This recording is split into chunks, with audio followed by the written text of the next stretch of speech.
Now for the last part of the comic reviews, which is really funny because I always had in my mind it was 10 books that I was reviewing. I think I was gonna, yeah, that was before. That was before the week started. And I was like, I could just return the books. Like, I know their system is down. It's the whole reason why I reviewed so many books at one point was because their system was down at the library. And I didn't want to inconvenience them more by bringing in books. And it was just fine bringing those books in. Like, it was heavy, made the bag heavy, but um, I have a break, and the break is early in the morning, like 10 o'clock. So I don't have. It's not that long that I have to carry that bag around, and it's just from class to class. I work at, again. I'm going to say this again. I work at a school, and it's right down the street from the library too. That's why it's so convenient. It's kind of that's what keeps me going some days. But anyways, let's get on with it. The last few comic reviews. But yeah, so my point was is that I thought it was 10. I had that in my mind because that's what it was on Sunday. But I think it was more like 20. I went from like 31 to 9 on my checked out items on my account on the library's website. It was kind of funny. I was like, wow, that was a lot, but a lot more than I thought it was. So last few. First up, we have Flower and Fade by Jesse Lonergan, and this one I really enjoyed.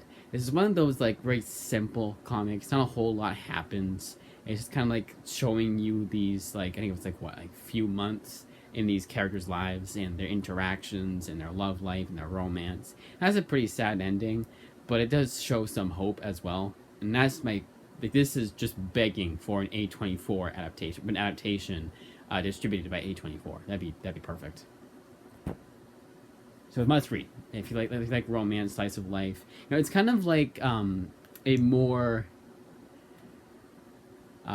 down a less like crazy version of whatever Brian Lee O'Malley would write. Like kind of like Lost at Sea by Brian Lee O'Malley, but not as like, because I think it dealt with depression, I believe. This one is just very like, it does deal with depression, but it's very like matter of fact, very like slice of life. Kind of doesn't really like, it's not too dramatic. It's not too one way. It's kind of just shows it as is. It's kind of like a really realistic kind of way. It doesn't go too melodramatic with the depression. It doesn't really deal with depression. It's kind of like there's like a few hints here and there, but it doesn't indulge in it too much. It's kind of like, hey, this person, doesn't like their life, but they move on and they go on with their day, and then here's what happens, and then, it's just kind of going through the motions kind of thing, I guess you could say.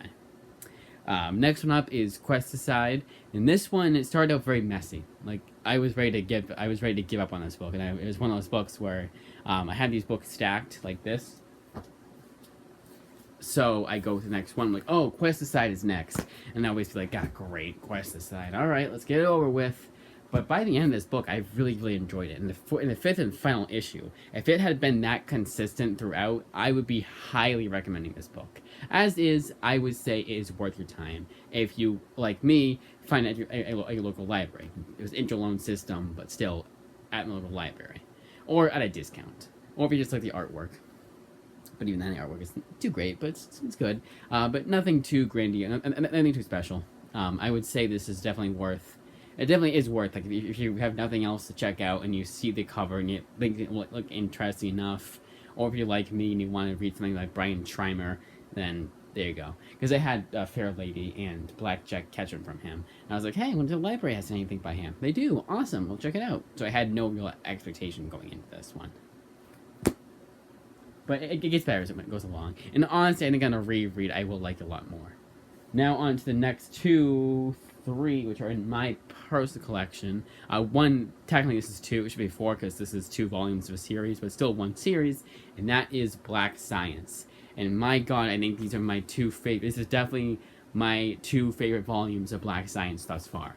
Gives me everything I remember liking about Rick Remender's work. Absolutely outstanding work. It might just be my pick of the week.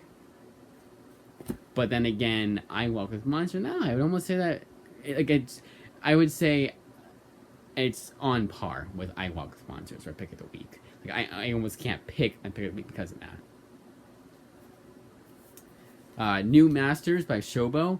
This one, again, like with Questicide, starts out very messy and all over the place, and I had no idea what was going on, honestly, at all with this series. But again, as it progressed, it got a little bit better, and by the end, I found myself really enjoying this book enough to want to read it again. Hey, It's in my PC, so I can read this again whenever I damn well please. You might just see that again this year, because it's October. I mean, December doesn't seem like that far away. It's 2 months away, but you really think about it in a way that I reread comics, and yeah, it is not that long away. Spoilers, there's a book that I read in, like July, that I'm already picking up again to read again. So, there you go. Speaking of rereads, Preacher, Book 2. I'm just gonna say it. And that's all I'm gonna say. I'm not gonna say anything more than this. It is my favorite comic of all time. That has not changed. That is all I need to say. My favorite comic of all time. It has not changed. And I don't think it ever will. 10 out of 10, perfect comic. There's a reason why, out of the billions of comics that I've read in the past 10 years, I consider Preacher to be the top. Like, the number one of all time. The GOAT, as the kids say. Batman by Brian Azzarello. And Eduardo Rizzo, the complete collection. The deluxe edition. So this has 2 books I read before. Broken City. Then they added like a one-shot 8-page story from Black and White. But Broken City, like, first time I read it, I thought it was kind of like boring and slow. Like, I read this again, and that was like groundbreaking almost. This was really damn good. Like, this whole entire deluxe edition is worth every penny, because every story in here is pretty damn good. The only thing I didn't like was the Wednesday comics, and you'll see why that is. That is because, wait, there's no word balloons here. Oopsie. There. Oh yeah, the Flashpoint tie-in was excellent. It proved that there was a really, how small this is. That was the only downside to this whole entire book. And that was just the way it was presented. But yeah, that Flashpoint Night of Vengeance, is that what it's called? No, it's not. Yes, it is. Flashpoint Night of Vengeance was the sole reason for why tie-ins are actually useful sometimes. And that is like, it was just 3 issues too. And it left me wanting more, like so much more. I want more from that, from the Martha Joker whole dynamic there. I don't think we're gonna get more, but find a way. Find a way. Do a sequel with Cullen Bunn. That'd be interesting. Because I think doing another one, Brian Azzarello and Eduardo Rizzo, yeah, I'd like to see that, but I'd also like to see another author's interpretation of the events. You know, I'm saying more to like take place like before. I'm not gonna give anything away. I don't want to give anything away. Next up is Somna, and this one I dare not say anything else about. Halloween is right around the corner.